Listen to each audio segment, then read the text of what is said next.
Chestnuts, an iconic holiday tradition.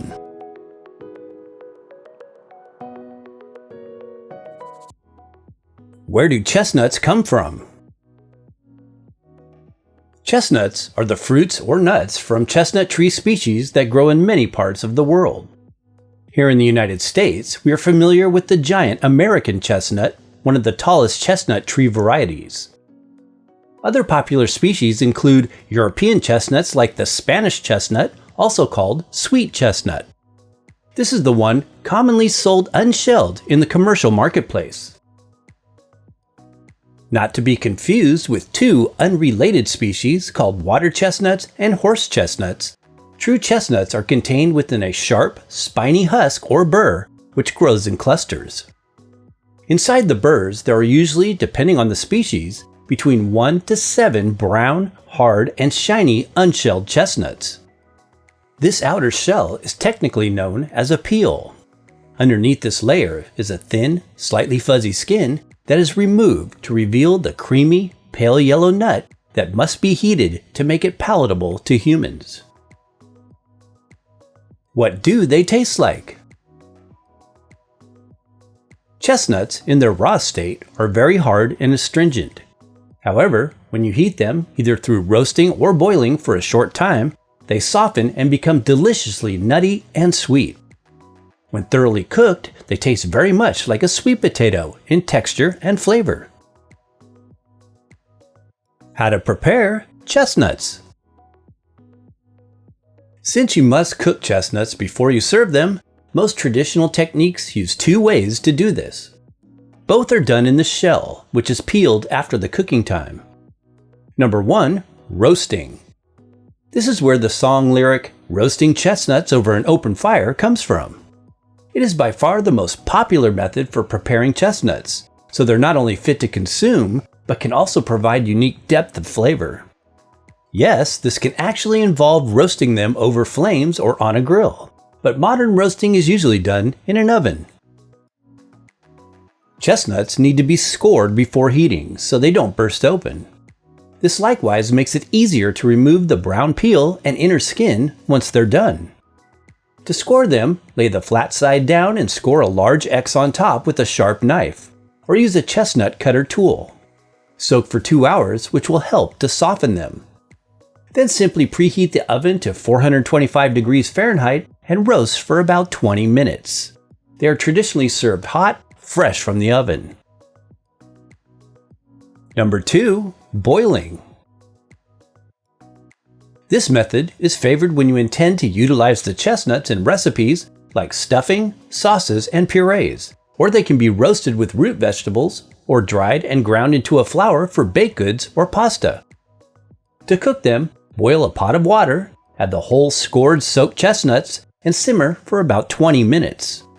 Some of them may not open up in the water, but they magically do as soon as you take them out. Allow to cool before peeling.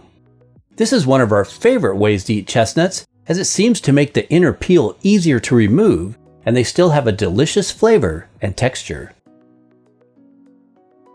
Purchasing chestnuts. In-shell chestnuts are more common around the holiday seasons here in the US. The Spanish chestnut tend to be the preferred variety because they're larger and sweeter. But the Chinese chestnut is also another leading chestnut producer. You can also purchase peeled, roasted chestnuts online or in some markets, as well as chestnut flour or purees.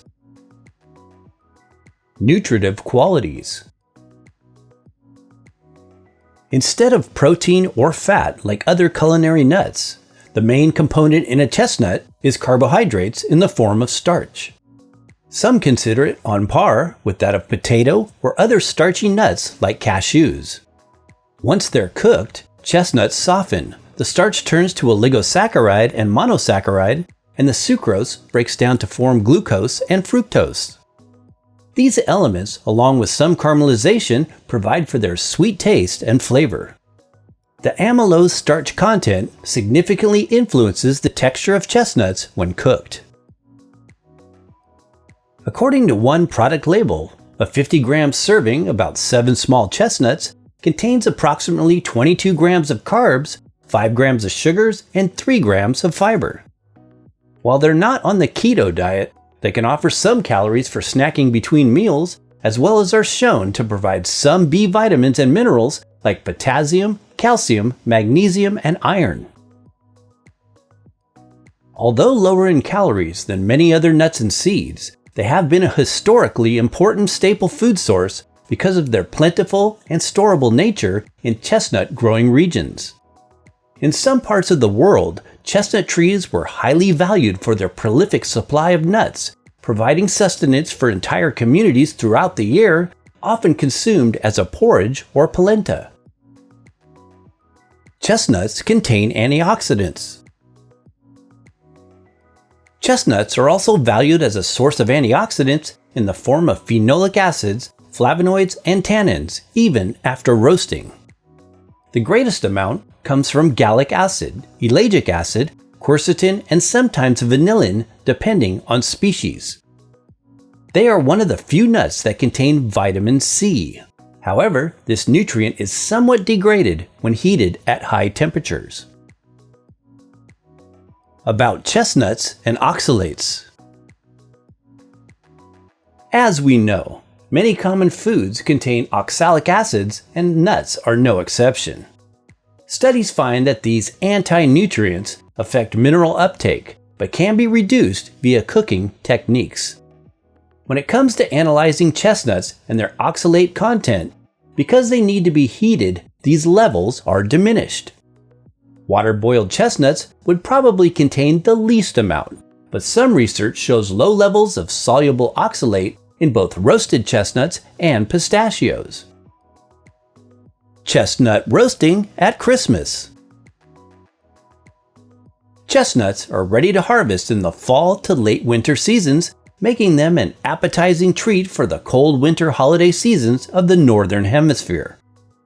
Chestnuts are an iconic delicacy to be especially enjoyed at Christmas here in the United States, especially among Italian Americans. This tradition is said to have historical roots in Italy, other parts of Southern Europe, or the Mediterranean, where chestnuts were and still are customarily roasted over an open fire or toasted on a roasting pit by street vendors.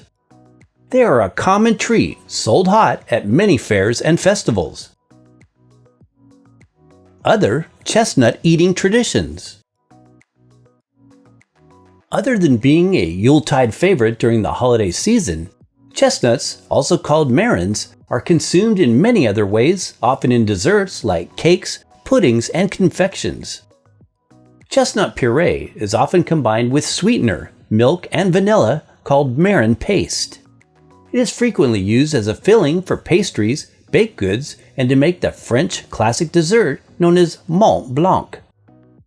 Marrons glacés is another example coming from France and northern Italy, in which roasted chestnuts are candied. Sweet chestnut flour is popular in Corsica, an island north of Sardinia. It is often utilized there to make cakes and a type of polenta called polenta castagnina. About the historic American chestnut blight. At one time, historical records indicate that there were close to 4 billion chestnut trees on the eastern part of the United States, largely dominating most of the trees in the Appalachian mountain range. These American chestnuts were massive trees, averaging over 100 feet tall and 10 feet in diameter, and known for their abundance of chestnuts. As American nature lovers, we can't really do a chestnut video without talking about an event known as the chestnut blight. This was a period in the early 1900s when a fungus thought to have come from a Japanese chestnut species was introduced and unfortunately took out most of the tree population over a 40-year period. Today, organizations like the American Chestnut Foundation are dedicated to chestnut tree restoration in an attempt to reintroduce other disease-resistant chestnut species back into this natural habitat. Precautions. Chestnuts contain resistant starch, which can behave as a mild laxative or cause flatulence for some individuals. Consult your healthcare professional before eating chestnuts on a regular basis, if pregnant, nursing, taking any medication, or if you have a serious health condition.